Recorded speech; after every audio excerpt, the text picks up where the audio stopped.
저의 지시를 절반을 잘라 먹었죠.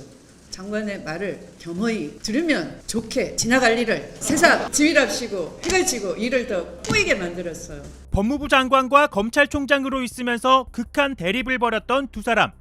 4년 만에 대한민국 의전 서열 1, 2위, 행정부와 입법부 수장으로 다시 만나게 될 가능성이 커졌습니다. 경기 한안갑에서 윤석열 대통령의 수행실장을 지낸 이용 국민의힘 의원을 꺾고 6선에 오른 추미애 당선인, 조정식 의원과 함께 민주당 최다선 의원이 됩니다.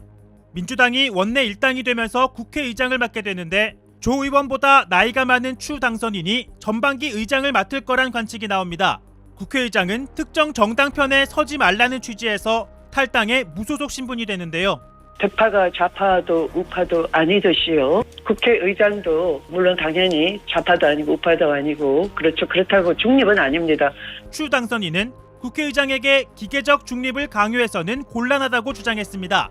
중립은 그냥 가만히 있는다든가 하는 어떻게 보면 지난 국회를 보면은 서로 절충점을 찾으라는 이유로 각종 개혁 입법이 자초되거나 또는 의장의 손에 의해서 알맹이가 빠져버리는 등 그런 안 좋은 일이 있었습니다. 주요 현안에 대해 중립, 그냥 가만히 있지 않겠다는 뜻으로 풀이됩니다.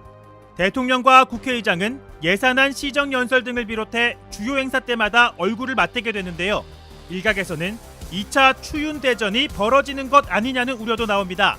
다만 최다선이 국회의장을 맡는 건 관례일 뿐인 만큼 5선 고지에 오른 최고령 당선인 박지원, 정동영 당선인 등도 배제할 수는 없습니다.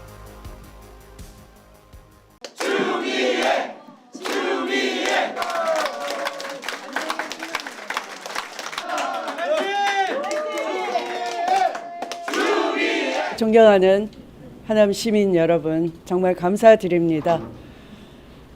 출구 조사에서는 크게 차이가 있었지만 내내 지켜보면서 정말 박빙의 승부로 결론이 났습니다. 아마도 이 조직적인 관권 선거, 불법 선거 때문이었을 것으로 보입니다. 분명한 표심은 사전 투표에서도 또 제가 현장에서의 그 열기, 뜨거운 지지로 느낀 것은 분명한 윤석열 정권에 대한 혹독한 심판의 선거였습니다. 그리고 또한 제대로 해달라 하는, 꼭 이겨달라는 간절함이 묻어있는 선거였습니다. 그럼에도 불구하고 이 같은 박빙의 결과는 그것을 억누르기 위한 조직적인 그 관권 선거, 또 불법 선거가 자행됐기 때문이라고 보입니다.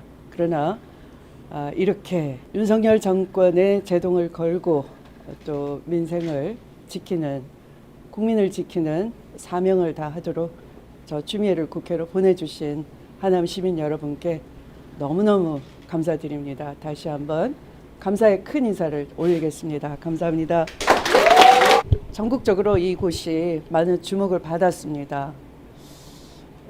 그래서 그런지 아마 윤석열 정권에서도 또한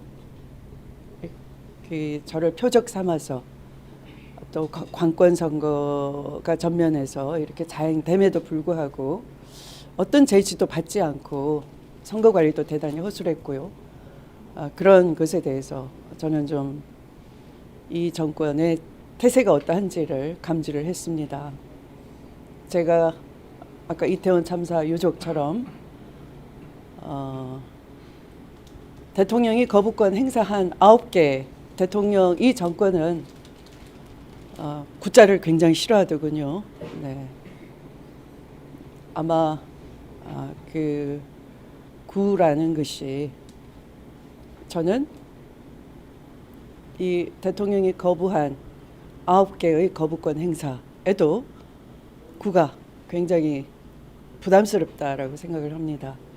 그 법안 내용을 살펴보면 이태원 참사 특별법이라든지 또 노란봉투법이라든지 간호법이라든지 주로 민생에 대한 것, 또는 그 윤석열 일가의 불법과 반칙 비리를 조사해야 된다는 특별검사법이라든지 또는 이 대장동 50억 클럽 국정조사 특검이라든지 이런 것들을 다 거부를 한 것이죠.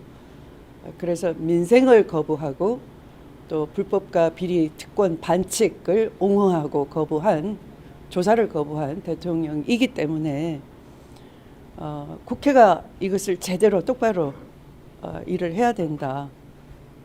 그래서 이 하남에서의 저의 승리뿐만 아니라 이제 앞으로 이 더불어민주당과 범야권이 함께 이 대통령이 거부권 행사하는 것을 강력하게 항의하고 제동을 걸어달라는 그 민심이 이번 투표 결과에 반영된 거다 이렇게 봅니다. 그런 혁신 법안을 제대로 처리해내는 국회를 선도하겠다 그런 입장이죠. 그래서 제가 그런 소신과 사명을 할 수 있다면 뭐 그 어떤 자리든 마다하지 않겠다 이렇게 먼저 말씀을 드립니다.